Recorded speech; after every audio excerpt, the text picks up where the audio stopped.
Namo Bhagavate Vasudevaya. Narayanam Namaskrityam Naram Chaiva Narottamam. Devim Saraswatim Vyasam Tato Jayamutirayet.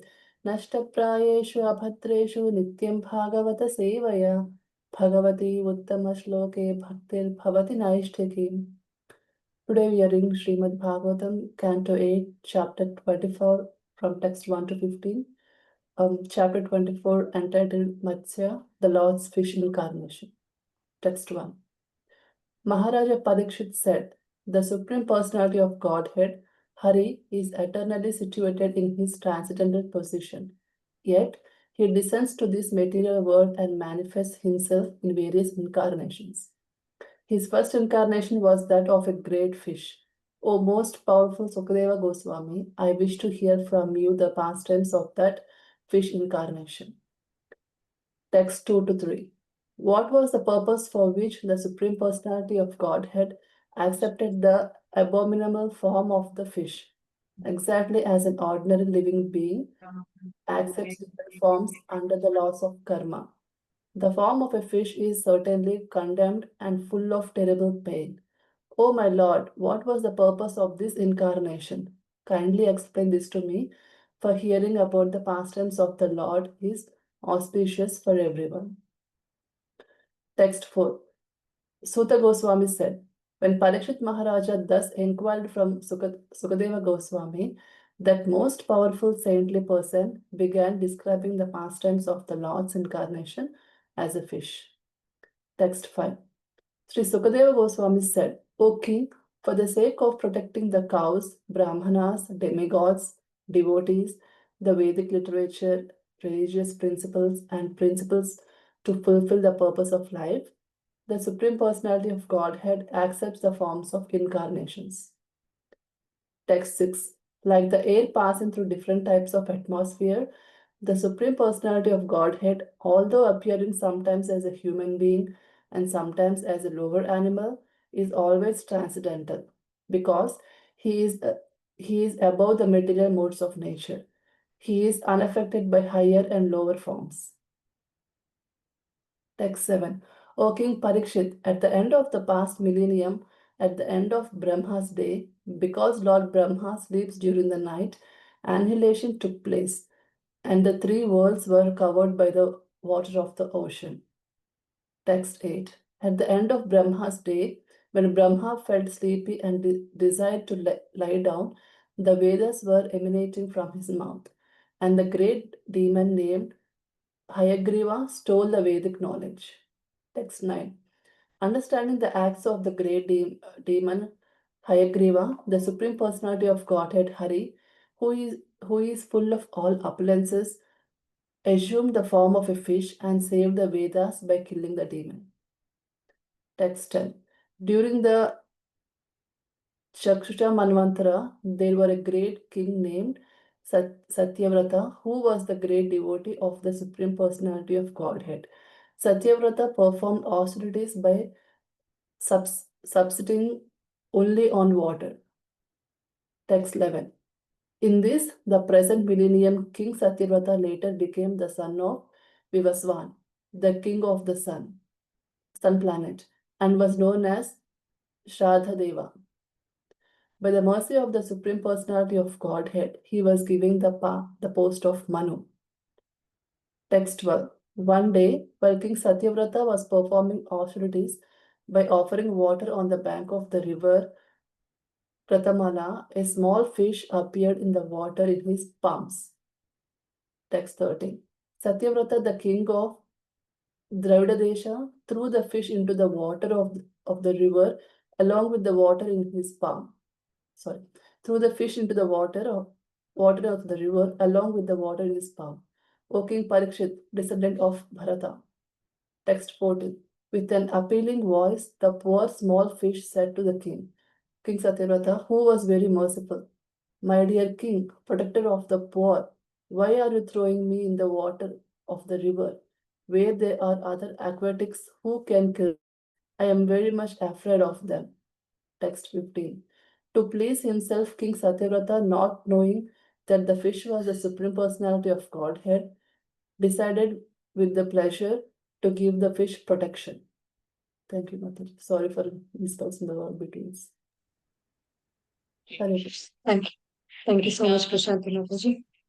Hare Krishna, Krishna Venudas Prabhuji, please accept our humble obeisances. All goes to Srila Prabhupada and Giri Maharaj. Prabhuji, please take over the call. Hare Krishna. Hare Krishna. Thank you, Radharani Mataji and Sundarananda Prabhu, for giving this opportunity to share a few points from Srila Prabhupada's purports and for my own purification. Thank you, Prashanti Mataji, for reading today's Bhagavatam section translation. And thank you all for joining today's Bhagavatam session. We'll start with prayers. Om Ajnanatimirandasya Gnananjanashalakaya Chakshurunmilitam Yena Tasmai Sri Gurave Namaha. Namo Vishnupadaya Krishna Preshtaya Bhutale Srimate Bhaktivedanta Swaminite Namani. Namaste Saraswati Deve Gauravani Pracharine Nirvishesha Sunyavadi Pachatta Deshatarani. Jai Sri Krishna Chaitanya Prabhu Nityananda Shri Advaita Gadadhara Srivasadi Gaura Bhaktarunda. Hare Krishna Krishna Krishna Hare Hare Hare Rama Rama Rama Hare Hare. So today we are reading from Srimad Bhagavatam, Canto 8, chapter 24. So this is a new chapter, the Matsya, the Lord's fish incarnation. So just to give a background, so we just completed the pastime of Lord Vamandev, so which is very wonderful pastime. Through this pastime, Lord Vamandev, by performing this Adbhuta Karma, so uncommon activity, covering the entire universe with 2 steps, and also protecting Balimaras from the little pride that he had due to the opulences or the higher positions that he achieved it, and also desiring the fulfilling the desire of Mother Aditi, protecting the demigods, and so many wonderful instructions through that this Vamandev, Lord Vamandev's pastimes that we heard. And finally we heard the glories of chanting of the holy name of the Supreme Lord from Sukracharya, the spiritual master of Bali Maharaj. So, and now this is the last chapter of this canto. And now we'll be seeing in this chapter the uncommon activity of the Supreme Lord as a fish incarnation. So, and this chapter describes the fish incarnations and also saving of one of the devotee of the Supreme Lord, Maharaj Satyavrata, from an inundation, the the devastation with the water. So today we'll see the first 15 slokas of this chapter. And in the first sloka, Maharaj Parikshit is mentioning that is asking the Supreme Lord who is eternally situated. So, because Krishna has the completely spiritual form, whether he is appearing in this material world or in the spiritual world. So he's Lord Brahma mentions Sachidananda Vigraha. So he has Satta. So he's eternally situated. And then Chit is full of knowledge and Ananda. So it's completely blissful. But still he descends into this material world. For what purpose? So that we'll hear from the past time. And here he mentions that he manifests himself in various incarnations. So, and this is the first incarnation, that of a great fish. Because Prabhupada mentions in the purport that the Supreme Lord is all powerful, but still he accepts the form of an uncommon fish. So it's a fish, but it is uncommon fish. Prabhupada mentions that this is one of the 10 original incarnation of the Supreme Lord. Of course, those 10 incarnations are in a prayer or a song that has been written by Srila Jayadev Goswami in the Dashavatara Stotra. The first one is the fish incarnation. So in that sloka, in that prayer also, Srila Jayadeva Goswami mentions that Pralayapayodi jale drutavanasi vedam vihitavahitra charitramakhedam Keshavadrita Meena Sarira Jai Jagadisha Hare Jai Jagadisha Hare Jai Jagadisha Hare.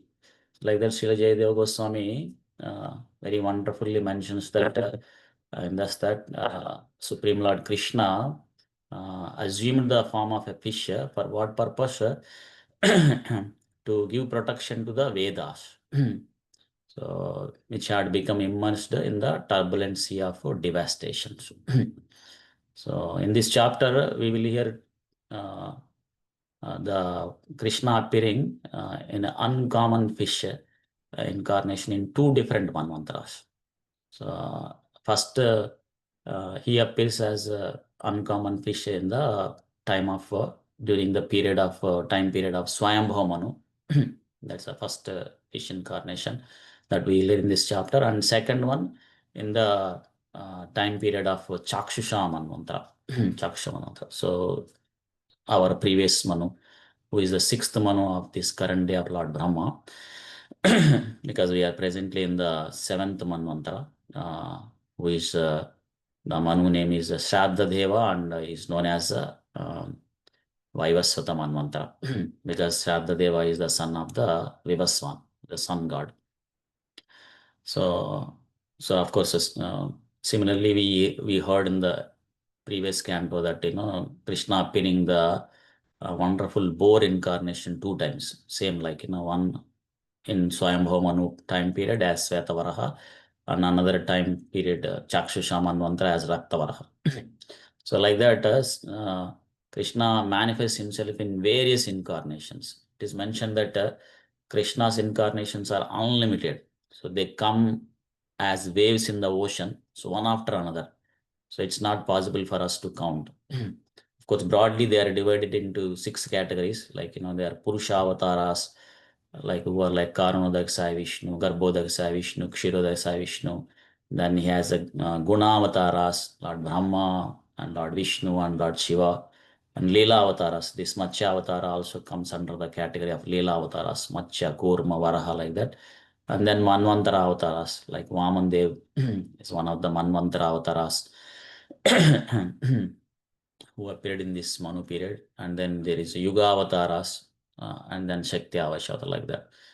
And we will hear like what is the reason of Krishna appearing into this material world. Of course, Krishna mentions in Bhagavad Gita, like they saying that Yada yada hi dharmasya glanir bharata abhyudhanam adharmasya tadatmanam sujamyaham.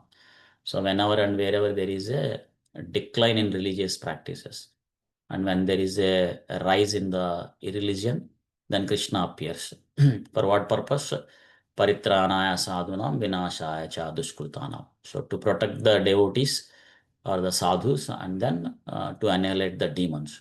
And then dharma samstapana ardhaya sambhavami yuge yuge. So to re-establish the religion.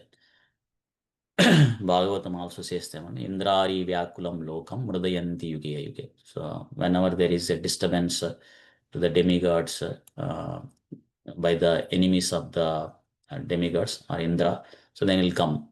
Of course, more than that, our acharyas mentions that so whether protecting the devotees or the annihilating the demons and re-establishing dharma is a secondary purpose of Krishna, but the primary purpose is performing these wonderful activities to attract all the conditioned living entities. Janma karma chame divyam evam yogeti tattvataha tvekta punarjanma naiti mameti soajna.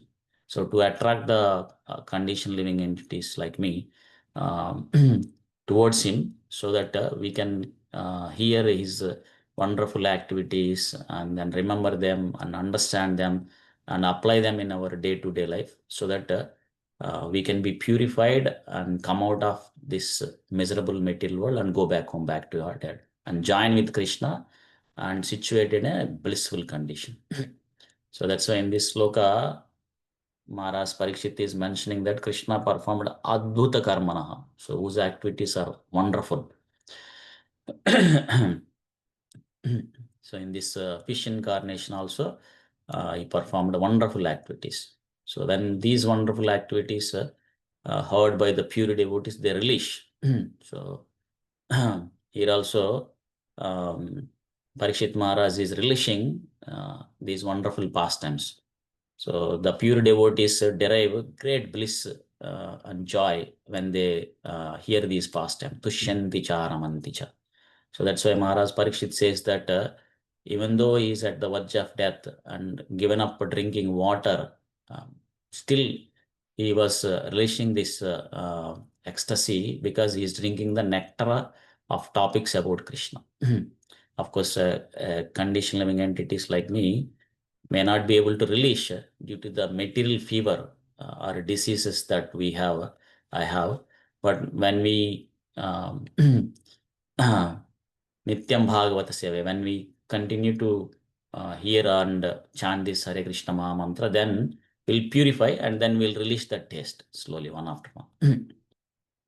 So in the next sloka, the 2 and 3, we hear that Maharaj Parikshita is saying, what was the purpose of Supreme Lord accepting this abominable form? Exactly as ordinary living being accepts different forms under the laws of karma. So you would like to know because when Krishna appeared as a Vaman Dev, he protected Bali Maharaj from the pride, and he protected the demigods and re-established them in the original situation. So here Maharaj Parikshit wanted to know who is that great devotee that Krishna wanted to protect him or save him. And here Maharaj Parikshit is saying that so Krishna is acting as how like ordinary living being accepts different forms under the laws of karma. Like a conditional living entity in this material world, they are forced to accept because we are all under the laws of karma. I'm talking to myself. So they have to accept one of the 8.4 million forms, species that are there in this material world. Jalaja, Navalakshani, like there are 9 lakhs of species in the water, like that. And getting a particular body depends on the loss of karma or the previous karma that we have performed, the desires that we have. So based on these things, so one of the form is awarded under the supervision of the divine power, higher power. Karmana daivanetena jantur dehopattaya. So under the supervision of the Supreme Lord, according to the results of our work, so one of the form is provided. But Krishna is, I mean, here Maharaj Parikshit is asking, Krishna is exactly taking this abominable form. Of course, Krishna is Sambhavami Atma Maya. When he comes in his original spiritual form. So he's not like us forced. But here Maharaj Parikshit is very much interested to understand, to know who is that great devotee that Krishna appeared in this fish incarnation to protect him, like that. And then this Sutta Goswami is mentioning when Parikshit Maharaj inquired like this, Sukadeva Goswami started narrating this wonderful pastime of the Supreme Lord incarnation as a fish.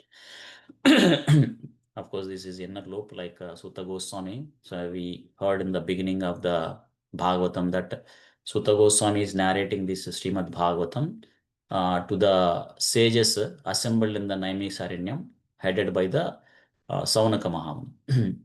So, of course, Sutta Goswami is repeating what he heard from Sukadeva Goswami. So, that's why here he is saying that after Maharaj Parikshit inquired from Sukadeva Goswami, what did Sukadeva Goswami is mentioned to Maharaj Parikshit? That is what Sutta Goswami is repeating to the sages assembled in Naimisaranya.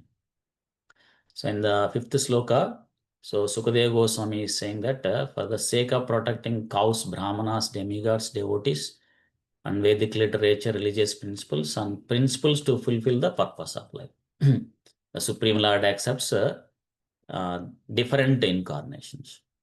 So Prabhupada stresses in the purport the importance of protecting the cows and brahmanas. And that is also stressed and showed by the Supreme Lord when he appeared in Dwapara Yuga. Like when so he's mentioned as Go Brahman Yitaicha. So when Krishna appeared, so he became a cowherd boy and showed personally how to give the protection to the cows. And he showed great respect to his friend who is a Brahmana, Sudhama Vipra, a real Brahmana. So Krishna is showing through his personal example, human society should learn how to give protection to the cows and how to protect the Brahmanic culture. Because without that protection, then the protecting religious principle, dharmasya, or fulfillment of the purpose of life, ardhasya, or the protection of Vedic knowledge, chandasam, these are all cannot be achieved. So it's very important to protect the cows and the Brahmanical culture. And Prabhupada mentions that unfortunately in Kali Yuga, as the Kali Yuga progress, the protection of the cows and Brahmanical culture is degrading. It's going. So that's why all the religious principles are all declining. And of course, whenever there is a problem to the demigods and devotees, so Krishna appears and protects them. And then in the 6th sloka, Sukadeva Goswami mentioning that like the air passing through different types of atmosphere, and Krishna though appearing in different forms, but he is not impacted by the forms because he is transcendental, situated transcendently, and he is above the modes of the material nature. So that's why he is unaffected, whether he takes the higher form or lower form. And Prabhupada mentions in the purport that not only that Krishna is affected by these forms, in fact, under the direction of Krishna, this material nature works, which is combined with these three modes. So, Mayadhyakshana Prakrute Suyate Sacharacharam. So, all this material nature works under the direction of Krishna. That's why, so these three modes, the material modes, cannot influence the Supreme Lords. So that's why Sukadeva Goswami is giving this example, how the air passing through different type of atmospheres, though it carries different type of aromas, but the air is not impacted. So it's not impacted. So similarly, Krishna, though he is taking different types of forms, he is not impacted by that. He is unaffected. In fact, all the material nature works under his direction. And Krishna mentions that whoever doesn't know this thing, they are considered as the mudha, avajananti ma mudha. So they are unintelligent, like that. And in the text 7, Sukadeva Goswami mentioning, so of course he's starting this pastime of wonderful pastime of fish incarnation, saying that at the end of the past millennium, or at the end of the Lord Brahma's day, because Lord Brahma sleeps during the night, the annihilation takes place and the three worlds were covered by the water of the ocean. So at the end of the daytime, Kalpante, so the three worlds, like Bhuloka, Bhurloka, Swarloka, so these things are anaplutaha, inundated with water. So of course, these pralayas are the annihilations, so are all mentioned in the 12th canto. Predominantly, the 12th canto talks about Nirodha, the annihilations. And this end of the days of Brahma, the annihilations that is going to come, it's called Naimitakaha. So it's occasional annihilation. And there are other annihilations like, when Brahma's 100 days, 100 years is completed, then the total material annihilation happens. And then when a jiva, he understands the supreme absolute truth and practices Krishna consciousness sincerely and seriously, and when he gets rid of this material body, then that's called final annihilation or liberation. And every day also there is annihilation to our material body, like the constant annihilations. So these are different type of annihilations that will be discussed in the 12th canto. And now the pastime of this wonderful pastime of fish incarnations, narrated by Sukadeva Goswami, saying that at the end of the Brahma's day, when he felt sleepy and desired to lie down, so the Vedas were emanated from his mouth.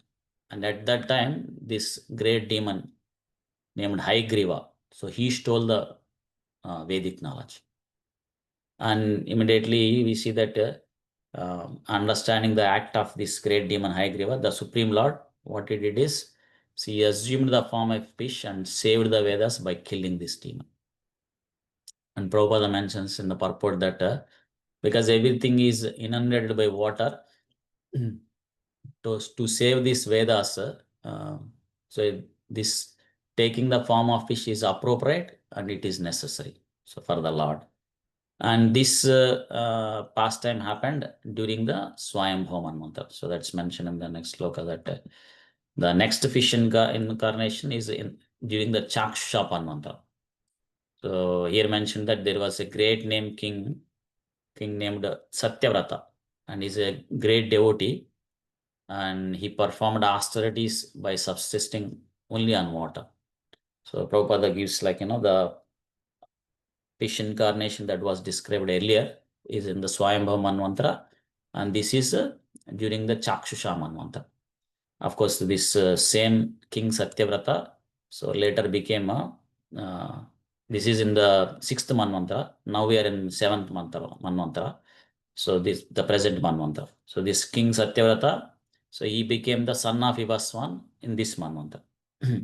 And his name is Shraddha Deva. So our current Manu is Shraddha Deva and is the son of Ivaswan. That's why we are in Vaivasvata Manvantara. And this is a Manvantara where Lord Vaman Deva appeared. And so you see that he is given the post of Manu. And in the 12th sloka, when King Satyavati was performing austerities by offering water on the bank of the river Krutamala. So what happened? A small fish appeared in the water in his forms. So this is a pastime that started in the Chakshusha Manvantara.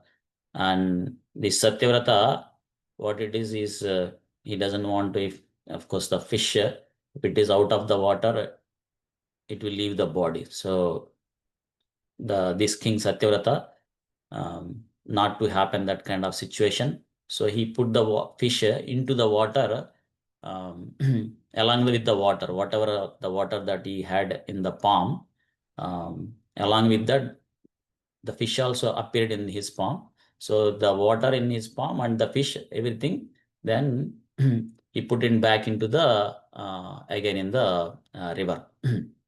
So this is what mentioned. So in the 14th sloka, the fish with appealing voice, so the fish talked to Satyavrata. So was very merciful, saying that, my dear king, the protector of the poor, why are you throwing me in the water of the river? Because in the water, there are other activities who are very gigantic and then more strengthful and powerful. They can kill me. So I'm very much afraid of them. As Prabhupada mentions in the purport, quoting the Matsya Purana, saying that Ananta Shaktir Bhagavan Matsya Rupi Janardana. So Krishna has unlimited potency. It was also mentioned, it is full of 6 appearances. But nonetheless, in this pastime, so he's begging protection from Satyavrata as he appeared in the form of fish. So we see like this, Krishna relishes to perform these wonderful pastimes with his devotees like this. He's the even the fear personification fears when they see Krishna, but he is fearful when Mother Yashoda takes a stick. So like that, Krishna performs wonderful pastime. So similarly, we saw in Vamandev pastime also, he's the proprietor of everything, but he begs charity of 2 steps from his devotee Bali Maharaj. So like that. So similarly here also, Krishna is in the form of fish. So he is requesting the protection from his dear devotee Satyavrata. And then in the 15th sloka, to please himself, King Satyavrata, not knowing that the fish was the Supreme Lord, decided with great pleasure to give the fish protection.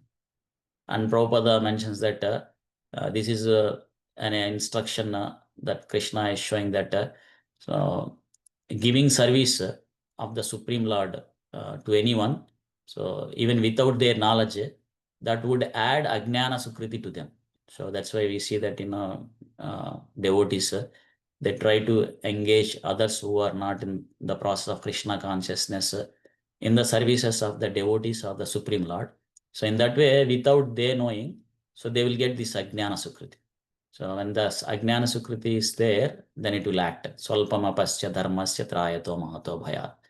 So not only it will save from big danger for them, like gliding down into the lower forms. So it will save them from that, like going into the abominable forms. In the next life, at least they will receive a human body. But not only that, so they will be able to connect to the Krishna consciousness at some point and progress in the path of bhakti. So that's why devotees, we see that so they try to engage others who are not in the process of bhakti in some activities, some Krishna conscious activities, or in the service of the devotees. So in that way, so it will protect them, and it will also help them to progress in the path of bhakti. So that will save them. So anything that is done for the Supreme Lord or his devotees, it will not go in vain, or there is no loss. Neha vikramana swasti pratyavya na vidyate. So that's why devotees, practicing devotees, they strive to serve as much as to the Supreme Lord and his devotees, so that it will purify us, and it will also help us to stay in the path of bhakti, and it will continue even if we miss opportunity to going back home, back to Godhead. So it will continue in our next life, so that we can be situated in a devotional position again, and then continue from there. So I'll pause it here. Thank you all for joining. Grandhara Srimad Bhagavatam ki jai. Srila Prabhupada ki jai. Thank you very much, Prabhuji. Hare Krishna. Hare Krishna. Thank you, Prabhuji. Hare Krishna. Thank you so much, Prabhuji, for wonderful class. Hare Krishna, all devotees, for joining the class. Hare